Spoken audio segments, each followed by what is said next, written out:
followed your journey for a while, and one of the biggest takeaways that I received from you was the pushback that a lot of these doctors are receiving once they go to these conferences, they go to the courses, they eventually will read this book. Now they take that information, they go back to the the head of the ER, the head of the hospital, or the people that will be able to help put these things into motion. um, Having that pushback, having not being as receptive as they should be given the research and the information and the facts that are out there. So someone that's out there right now who may be interested, maybe on board with the research and the knowledge that you're giving them, what advice would you have to them to present this information to their board, to their hospital? Oh, Sean, that is such a perceptive and important question. And like many projects that one undertakes, you got to be a bit of an artist to decide your approach. And it's certainly true here. This is a huge battle. It's not going to be won overnight, to say the least. And so I tell my medical colleagues and the medical students, pick your battles. Start with the ones that you can know that you can win. Start first of all with your own patients. First, start with your own life. If you're not already plant-based, then jump on the plant-based train. As they say, boots in. Give yourself a good 3-4 week trial if you're not already vegan. Give yourself 3 or 4 weeks of a whole plant diet every day. Lots of oatmeal and fruit for breakfast, and a steady stream of colorful salads, hearty vegetable soups, places steamed green and yellow vegetables, hearty entrees like bean chilies and lentil stews, and no cheese bean burritos, and vegetable curries, and pasta primaveras. There's so much wonderful food in the plant-based cuisine, lots of fruit for dessert. If you haven't started on this nutritional path yourself, do that first of all. It will first certainly benefit your health, but it'll give that authority in your voice when you talk to your patients. This is real. This is real science here. This is not California woo-woo stuff. There's solid science behind why a plant-based diet creates these profound healing changes in the body. So start with yourself.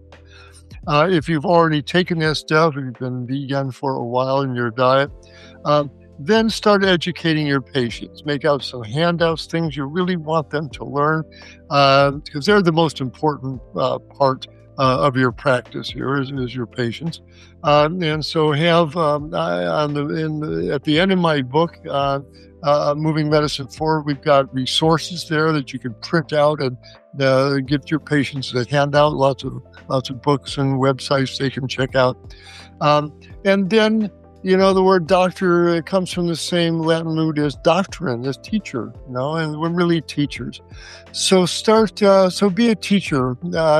Certainly share in your office visits your experience with your patients.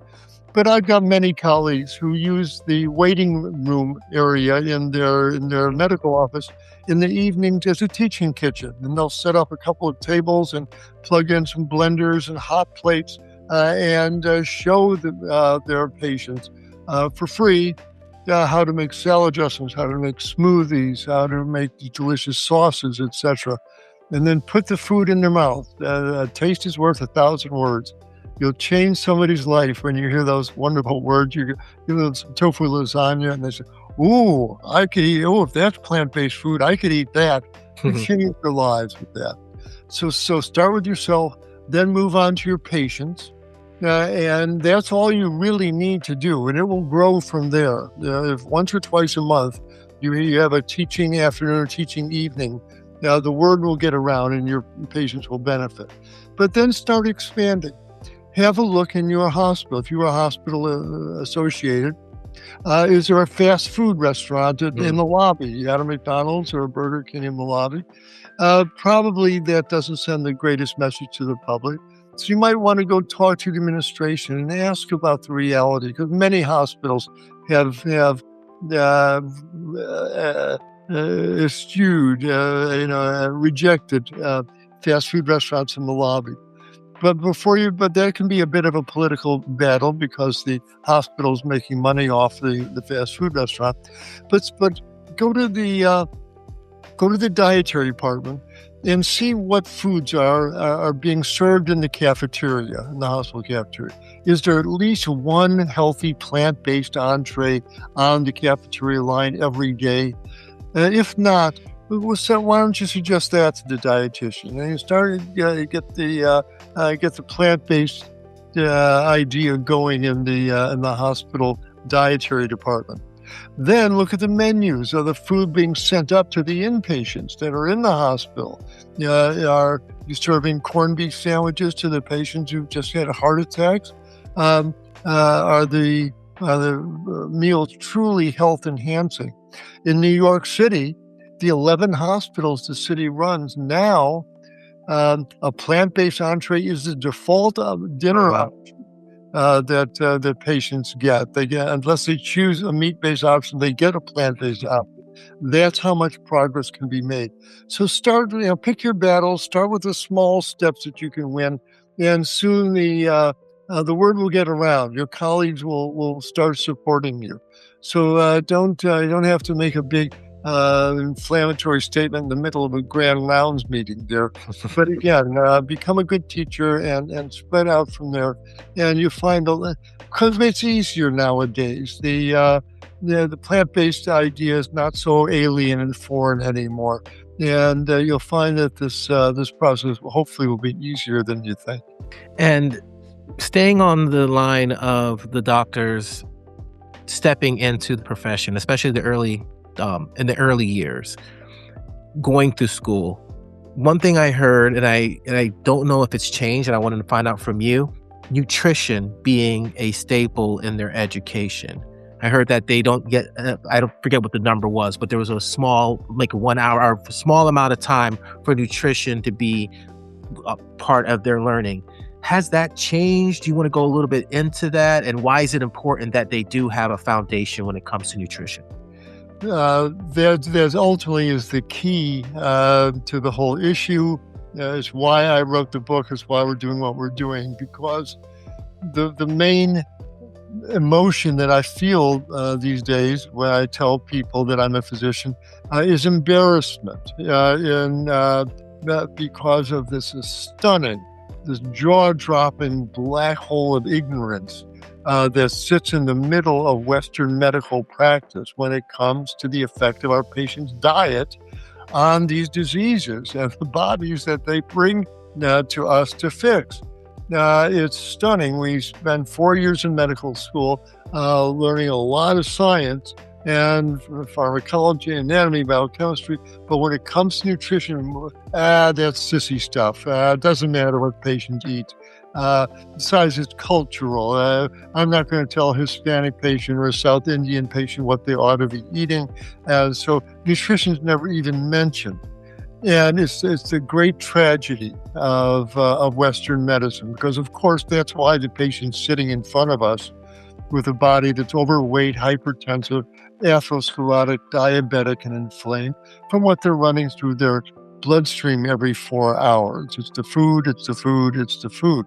And yet we ignore this. It's an embarrassment already.